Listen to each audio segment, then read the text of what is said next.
안녕하세요. 오늘은 되게 오랜만에 독일 생활 이야기로 돌아왔는데 제가 작년에 이빨에 조금 문제가 있어서 치과를 가게 됐어요. 그래서 독일 치과 간 썰을 한번 풀어보겠는데 생각보다 독일 치과가 한국 치과랑 많이 다르더라고요. 그래서 그 얘기를 한번 해볼까 하는데 첫 번째로 달랐던 점은 치과가 두 군데로 나뉘더라고요.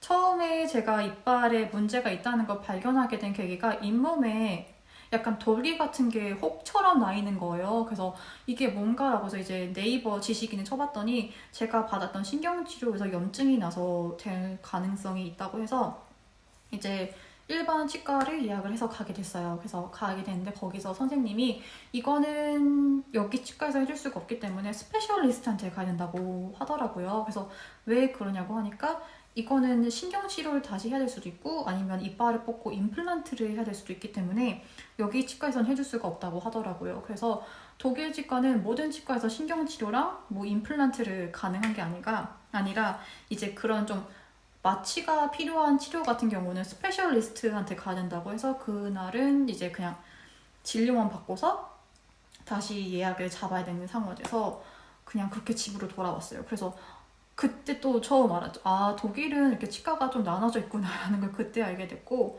두 번째로 다른 점은 이제 제가 스페셜리스트 의사 선생님한테 갔어요. 가서 이제 선생님이 제 상태를 확인하고 이제 결정을 해주신다고 했는데 이빨 상태가 생각보다 안 좋아서 저는 뽑고서 임플란트를 하기로 결정을 했어요. 그래서 바로 그 자리에서 이빨을 뽑았는데 이제 이빨을 뽑기 전에 마취를 해주잖아요. 근데 마취가 정말 센 거예요. 그래서 보통 제가 기억이 맞다면 한국에서 이제 마취를 하고 치료를 받으면 한 4시간, 5시간 정도 되면 이제 마취가 슬슬 풀려서 뭐 밥을 먹을 수도 있고 이랬던 걸로 기억이 나는데 제가 2시에 치료를 받기 시작해서 집으로 돌아와서 좀 쉬고 나서 저녁을 한 6시에서 7시 사이에서 먹었거든요. 근데 그때까지도 마취가 정말 하나도 안 풀린 거예요. 그래서 밥을 먹는데 너무 힘들었던 게 밥을 먹는 건 그래도 이렇게 잘 먹었는데 이게 여기가 마비가 되다 보니까 물을 마시기가 너무 힘든 거예요. 그래서 물을 마시는데 진짜 여기가 그 질질 흘리게 돼서 이제 물어봤어요. 남자친구한테 왜 이렇게 마취가 세냐고 원래 이런 거냐고 하니까 원래 독일은 좀 마취가 세다고 하더라고요. 그래서 저는 2시에 마취를 받고 이제 치료를 시작했는데 그 다음날 아침이 돼서야 마취가 완전히 풀렸어요. 정말 마취가 어느 정도로 셌냐면은 정말 귀까지 약간 느낌이 없을 정도로 마취가 정말 세더라고요. 그래서 아, 독일은 약을 그렇게 많이 권장하진 않지만 한 번 줄 땐 굉장히 세게 주는구나 라는 거를 깨달아서 이것도 좀 차이점이라고 생각이 됐고, 세 번째 차이점은 이제 진료가 끝나고 보통 한국에서는 진료가 끝나면 바로 그 자리에서 결제를 하잖아요.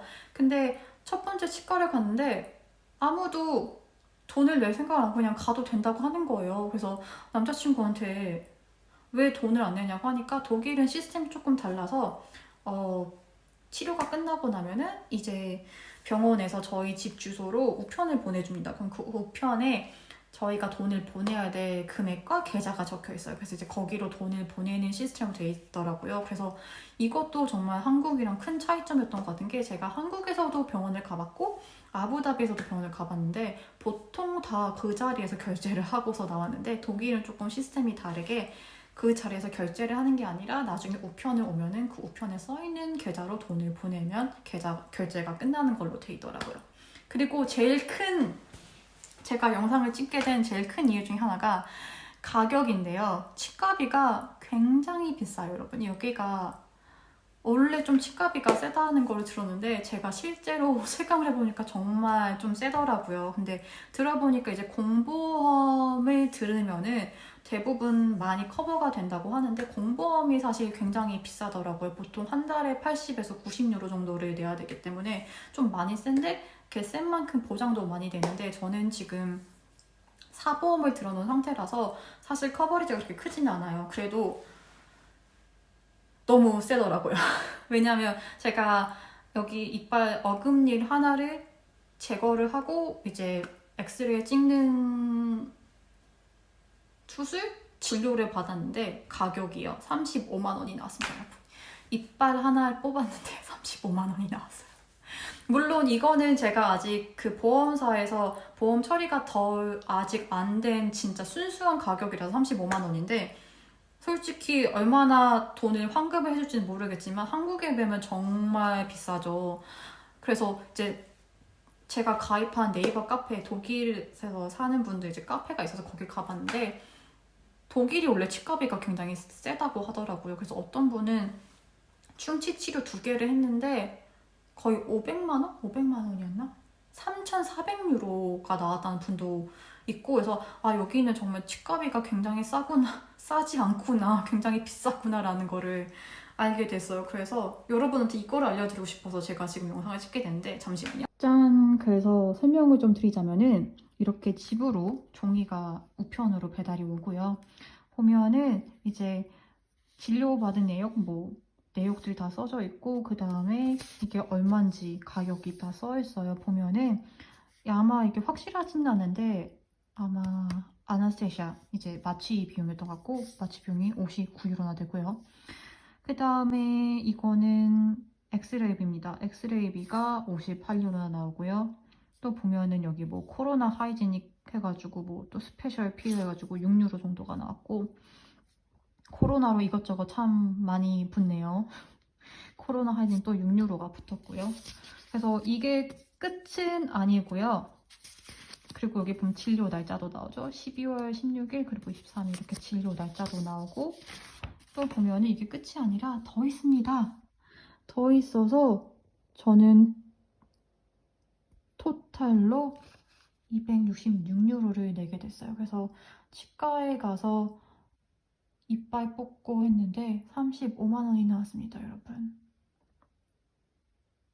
굉장히 비싸죠? 장난 아니지 않나요, 여러분? 치과비가 이렇게 비싸요. 그래서 와 정말 이빨 관리 더 열심히 해야겠다라고 깨닫게 됐어요. 그래서 혹시라도 독일에 오시게 되시는 분들 계시다면은 교환학생이나 뭐 유학생 오신다면은 치과 진료는 먼저 받고 오시는 거를 저는 강력 추천드리겠습니다. 그래서 오늘은 여기까지고요. 오늘도 영상 재밌게 봐주시길 바라고 다음 영상에서 또 찾아보도록 할게요. 안녕.